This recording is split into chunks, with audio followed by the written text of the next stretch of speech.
When life throws you a curveball, how are you going to handle adversity? Welcome to the Fearless Mindset Podcast, where you're about to go on a journey as I interview security, business, and entertainment leaders on what it takes to stay fearless. I'm your host, Mark Ledlow, and enjoy today's episode. Hey everyone, this is Chris Decker, and I actually have my client Mark Ledlow here in the studio today, who was just sitting in this seat that I'm in.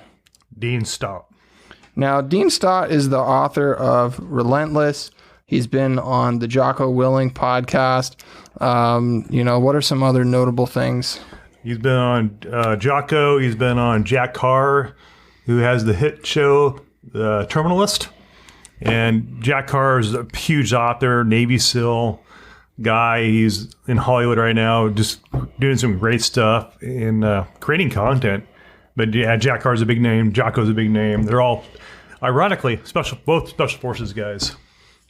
And I would say that in the couple of years that you've been doing your podcast, you've had a really remarkable ability to get really high profile guests on your show. And so I'm wondering what kind of mindset you had to get into, and how have you been able to do that and prepare for those interviews too? Because I could imagine, I would get nervous interviewing Dean. Yeah, I think it's people that know you and like you. For example, Frank Mir, I didn't know who he was. And Ron Owens is a good friend of mine out there in Oklahoma, actually does business with him. And I know some UFC fighter names and all that, but I didn't know who Frank Mir was. And he said, hey, some of your friends that you may not know people. And power of association. And when those doors open up, if you're a podcaster, give it a shot. What you taught me, Chris, is all they can say is no. I'm like, who's going to come on to my show? I'm nobody. I'm not Joe Rogan. But as you know, I'm an overachiever and I overthink things all the time because of my Marine Corps background. And so sometimes friends will open doors for you that you don't even realize or could be open. So, Ron reached out to Frank and, hey, you want to be on Mark's show? Yeah. And I think the first show we did, he was traveling in his truck in Vegas because he forgot about it. And, I'm just starting out. He wanted to help out. And the mindset was let him tell his story. Mm. And I think for me, it was trying to figure out my role in the first probably 10 episodes. I was trying to figure out who I was and what I was doing.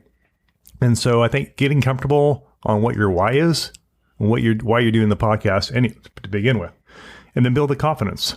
And I think from, like Dean said, from my first episode to 2 years later, I turn on, like Kobe Bryant says, you have to flip a switch. When you go on the basketball court, when I go to podcast role, my job is to tell my guest's story, not my story, tell their story. And I think people, they know you before you know them. Like Dean said, he watched a bunch of my shows, my guests, and he wanted to be on it. But Frank, I think, just be humble, be real, don't get weird. Be yourself. And for me, it was focusing on being present mentally. And the thing is, for podcasters out there, you got to slow your brain down. Because you're racing, you're probably thinking you need to write a list, get a legal pad, write 10 questions. Well, that's what I did in my first probably 10 episodes. And I realized that wasn't really me. This is me. This is my style, my personality. And allow your personality to come out. And just pretend like I pretend like I'm in a bar having a drink, or bar hanging out, watching a football game. We're just talking. And that's where my mind goes immediately. Like when I sat down with Dean today, I close my eyes for a couple seconds and I go into host mode. I clear my head and I tell my brain to be in the present mode, flip everything off. And my job is to be present in this conversation. Don't worry about the camera. Don't worry about the microphone. Be present in the conversation because you want to do the best storytelling job you can do. And if I can do that as a craft and become really good at it, somebody may listen. And he has something to say, or she has something to say. But my biggest struggle, I think, was relaxing my body, relaxing my mind and my vocal cords to be able just to focus on the conversation and just pretend like you're in a conversation at a barbecue, having a chat. That's all it is. And it took time. It took me 2 years now. I've been doing this. In my first 10, I was a nervous wreck. Wasn't comfortable. But repetition, you get comfortable. It just happens. You just got 10,000 hours. And I'd say just reach out to people you know. And Dean Stott was through a connection I had. And we're talking a security project. And I didn't know who he was. And then I saw his name. I'm like, wait a minute. He was the keynote speaker at the Cliffs Protection Conference a couple years ago. I'm like, it dawned on me who he was. And I was working on one of his clients' projects up in Santa Barbara. I'm not going to say who, but out of respect to his relationship with that client. But if you look up Dean Stott, you probably figure out who it was. And it's just a matter of being present and just don't be afraid to do the ask. And don't be creepy. Just say, hey, my style on LinkedIn is I love to tell your story. Don't get weird on LinkedIn and try to sell people when they don't even know you. That's weird. It pisses people off. I know there's some people out there trying to sell a deal to you on the first email. It pisses people off. And that's the biggest turnoff on LinkedIn right now, I'm hearing. But allow that guest to come on your show and tell their story. Be innocent. Just say, hey, I want to tell the audience your story, whatever that is in sales.